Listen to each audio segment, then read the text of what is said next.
Thank you very much, Senator Nelson, and for your courtesies there. And I couldn't agree more with what you've said. It's a matter of balance, and I'd like to go specifically to the heart of the issue here with Mr. Girard on this.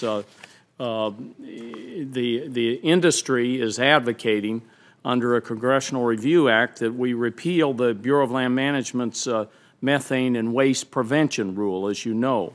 And in my look at this, there haven't been, when this has been done at the state level, almost exactly the same thing, no loss of jobs.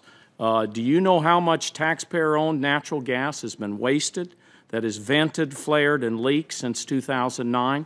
I'll tell you the answer: 375 billion cubic feet, an amount to provide enough energy for 5.1 million homes for 1 year, totally wasted into the atmosphere where it becomes pollution.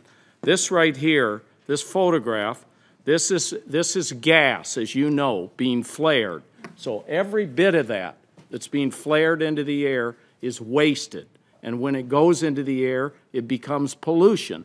And that's what the BLM methane rule is targeting. So, and I'll just give you an example. In New Mexico, this happens on a yearly basis. In 1 year, $100 million are lost to the taxpayers of New Mexico. So in my view, the oil and gas operation should have clear federal standards to minimize the waste of publicly owned natural gas that is vented, flared, or leaked from the systems. And as you know, two big oil and gas states, Wyoming and Colorado, have passed rules to reduce methane emissions and cut waste. In fact, the BLM rule is modeled to a great degree on Colorado's rule, Regulation 7. Wyoming's rule was adopted in 2015, Colorado's in 2014. Do you have any published data? And this is what Senator Nelson and Senator Thune, this is what we need to get down to. Any published data that you can share with this committee, whether any jobs have been lost as a direct result of Wyoming and Colorado's waste prevention rules. I'll go back, Senator, and I'll provide all the data we have. There are a variety of points here. Can I respond to that generally, Senator? Well, I want to know the hard data. That's because you all are in here telling us that these regulations are over the top and we're losing jobs. I'm picking a regulation. You tell me the hard data. Okay. If you have hard data, tell it me now, because I'm going to give you the hard data. Okay, let me give you a couple data points. Yeah, the hard data on job losses. Yeah, the one data point I'll give you is the revenue impact. This rule is estimated to cost us $400 million. Now, the reason that's so important is there's also an underlying EPA rule that does the same thing this rule does, as imposed by the BLM, that costs us $800 million.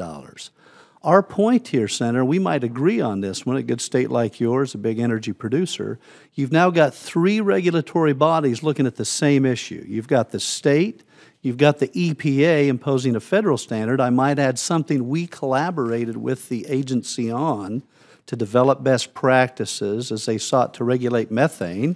They went further than we'd recommend. I'm gonna interrupt you there, because you're not giving me any hard data, and I only have a minute here left in my time.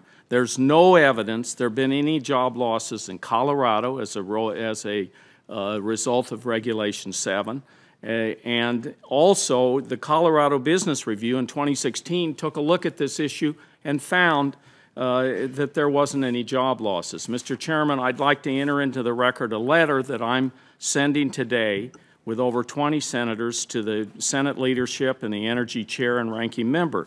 There is an aggressive industry lobbying campaign to do away with the BLM's methane rule, but repeal does not hold up under scrutiny. If the public interest is considered, erasing this rule would result in the waste of taxpayer resources and dollars, hinder job growth in a new and growing sector, and pose a public health hazard. And there is no evidence that this is a job destroyer. This, in fact, is a job creator, Mr. Girard. And so I think we need to look at these not in this big global way as the witness said at the end of this panel, and adding up a bunch of figures, but is it balanced, is it headed in the right direction, and is it doing something constructive? I see my time's finished, and I thank Senator Nelson very much. Thank you, Senator Udall.